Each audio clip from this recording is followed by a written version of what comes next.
আমার নাম হলো এস.কে. রন্ধনে, deputy engineer, government of Maharashtra, water supply department. আমি একজন অমুসলিম, নন মুসলিম। আমার প্রশ্নটা হলো যে আমাদের এই পৃথিবীতে কেন এত ধর্ম সৃষ্টি হয়েছে? আমাদের চারপাশে এত বেশি ধর্ম কেন? এই প্রশ্নটা হয়তো আপনার মনেও উকি দিয়েছে এবং আমরা অনেকের কাছে এই প্রশ্নটা শুনতে পাই যে পৃথিবীতে এত ধর্ম কেন। চলুন এই চমৎকার জবাবটি আমরা জেনে নিই। ভাই একটা প্রশ্ন করলেন যে পৃথিবীতে এত ধর্ম কেন, এটা প্রথম প্রশ্ন। আর তারপর একটা মন্তব্য করলেন যে শান্তি মানবতার সমাধান, এটা পিস টিভির স্লোগান। শান্তির জন্য প্রয়োজন জ্ঞান আর বিজ্ঞতা। আমি আপনার সঙ্গে একমত। আপনার প্রশ্নের প্রথম অংশটা নিয়ে যদি বলি যে পৃথিবীতে কেন এত বেশি ধর্ম, আমাদের বুঝতে হবে যে সর্বশক্তিমান ঈশ্বর আমাদের স্রষ্টা আল্লাহ সুবহানাহু ওয়া তাআলা পাঠিয়েছেন মাত্র একটা ধর্ম। আল্লাহ পবিত্র কোরআনে বলেছেন সূরা আলে ইমরান অধ্যায় নম্বর 3 আয়াত নম্বর 19, ইন্নাদ দীনা ইনদাল্লাহিল ইসলাম। একমাত্র ধর্ম, একমাত্র জীবন দর্শন যেটা আল্লাহ তাআলার গ্রহণযোগ্য, সেটা আল্লাহ তাআলার কাছে আত্মসমর্পণ করা। আল্লাহ তাআলা মাত্র একটা ধর্মই পাঠিয়েছেন। আর যত নবী রাসূল পৃথিবীতে এসেছেন, যেমন ধরেন আদম, ইব্রাহিম, মুসা, ঈসা, মুহাম্মদ, ওনারা সবাই শান্তিতে থাকুন, তারা মানুষকে একটা শিক্ষাই দিয়েছেন, আল্লাহর কাছে আত্মসমর্পণ করা।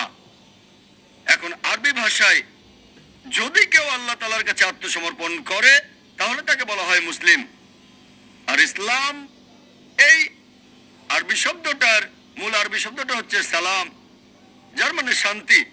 এর আরেকটা মূল আরবি শব্দ হচ্ছে সিলম, যার মানে আল্লাহ তাআলার কাছে নিজের ইচ্ছাকে সমর্পণ করা। তাহলে এক কথা ইসলাম মানে আল্লাহ তাআলার কাছে আত্মসমর্পণের মাধ্যমে শান্তি অর্জন করা। তাহলে আমাদের স্রষ্টা আল্লাহ তাআলা পাঠিয়েছেন মাত্র একটাই ধর্ম। তবে সময় বদলানোর সাথে সাথে ধর্মগ্রন্থগুলোও বদলে গেছে, বিকৃত হয়ে গেছে, নতুন জিনিস ঢুকেছে। আর এই ধর্মগ্রন্থ বদলানোর ব্যাপারে আল্লাহ পবিত্র কোরআনে বলেছেন সূরা বাকারা অধ্যায় নম্বর 2 আয়াত নম্বর 79, ফাওয়াইলুল লিল্লাযিনা ইয়াকতুবুনা কিতাবা বিআইদিহিম সুম্মা ইয়াকুলুনা হাযা মিন ইনদিল্লাহ লিয়াশতারু বিহি সামানান কালিলা ফাওয়াইলুল লাহুম মিম্মা কাতাবাত আইদিহিম ওয়াইলুল লাহুম মিম্মা ইয়াকসিবুন। দুর্ভোগ তাদের যারা নিজ হাতে কিতাব রচনা করে আর বলে এটা আল্লাহর নিকট হতে। তারা এটা বলে তুচ্ছ মূল্য প্রাপ্তির জন্য, তাদের রচনার জন্য শাস্তি তাদের, যা উপার্জন করে সেজন্য শাস্তি তাদের। আল্লাহ তাআলা পাঠিয়েছেন অনেক আসমানি কিতাব, অনেক ইনস্ট্রাকশন ম্যানুয়াল। সময় বদলানোর সাথে সাথে এই ইনস্ট্রাকশন ম্যানুয়াল, আল্লাহর আসমানি কিতাব বদলে গেছে। যখন কোনো কিতাব বিকৃত হয়ে গেছে, আল্লাহ নতুন রাসূল পাঠিয়েছেন আর নতুন কিতাব। এইভাবে অনেক দিন চলেছে। তারপর আল্লাহ পাঠালেন সর্বশেষ ও চূড়ান্ত নবী মুহাম্মদ সাল্লাল্লাহু আলাইহি সাল্লামকে, আর সর্বশেষ ও চূড়ান্ত আসমানি কিতাব কোরআন নাজিল করলেন। এর আগে যেসব নবী রাসূল এসেছিলেন, আমাদের প্রিয় নবী মুহাম্মদ সাল্লাল্লাহু আলাইহি সাল্লাম বলেছেন যে আল্লাহ তাআলা এই পৃথিবীতে 1,24,000 নবী রাসূল পাঠিয়েছেন।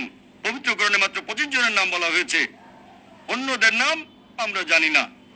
হতে পারে একজন প্রশ্ন করেছিল, আপনি কি মনে করেন, একজন হিন্দু আমাকে এই প্রশ্নটা করেছিল, আপনি কি রামকে আল্লাহর রাসূল বলে মানেন অথবা শ্রীকৃষ্ণকে কি আল্লাহর রাসূল বলে আপনি মানেন? আমি বলবো, যেহেতু নামটা কোরআন হাদিসে উল্লেখ করা নেই, আমি জানি না।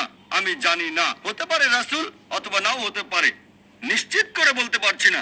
তবে এ কথাটা মানতে হবে যে সব নবী রাসূল এসেছেন নবী মুহাম্মদ সাল্লাল্লাহু আলাইহি সাল্লামের আগে, তারা ছিলেন সেই সময় আর সেখানকার মানুষের জন্য। তাহলে রাম যদি আল্লাহ রাসূল হয়েও থাকেন, যদি কৃষ্ণ আল্লাহ রাসূল হয়েও থাকেন, তারা এসেছিলেন সেখানকার মানুষ আর সেই সময়ের জন্য। বর্তমানে পৃথিবীর সব মানুষ, তারা থাকতে পারে ভারতে অথবা আমেরিকায় বা সৌদি আরবে বা কানাডায় বা ইংল্যান্ডে, পৃথিবীর যে কোনো জায়গায় তারা মানবে সর্বশেষ ও চূড়ান্ত নবী মুহাম্মদ সাল্লাল্লাহু আলাইহি সাল্লামকে এবং সর্বশেষ ও চূড়ান্ত আসমানি কিতাব পবিত্র কোরআন। আল্লাহ আমাদের কথা দিয়েছেন সূরা হিজর অধ্যায় নম্বর 15 আয়াত নম্বর 9 যে আমি কোরআন অবতীর্ণ করেছি, সেটা আমি সংরক্ষণ করব। তাহলে আল্লাহ তাআলা পাঠিয়েছেন মাত্র একটা ধর্ম, সেটা হচ্ছে আল্লাহ তাআলার কাছে আত্মসমর্পণ করা। ইসলাম মানে আল্লাহর কাছে আত্মসমর্পণ করার মাধ্যমে শান্তি অর্জন করা। আর আপনি বললেন জ্ঞান এবং বিজ্ঞতা দিয়ে শান্তি অর্জন করা যায়। হ্যাঁ, কার কাছ থেকে জ্ঞান? সবচেয়ে সেরা কে? আল্লাহ তাআলা আমাদের স্রষ্টা। কে সবচেয়ে জ্ঞানী? আল হাকিম, তিনি আল্লাহ সুবহানাহু ওয়া তাআলা মহান স্রষ্টা। আলহামদুলিল্লাহ, কত চমৎকারভাবে আসলে এই প্রশ্নের জবাব দিয়েছেন যে পৃথিবীতে এত ধর্ম কেন।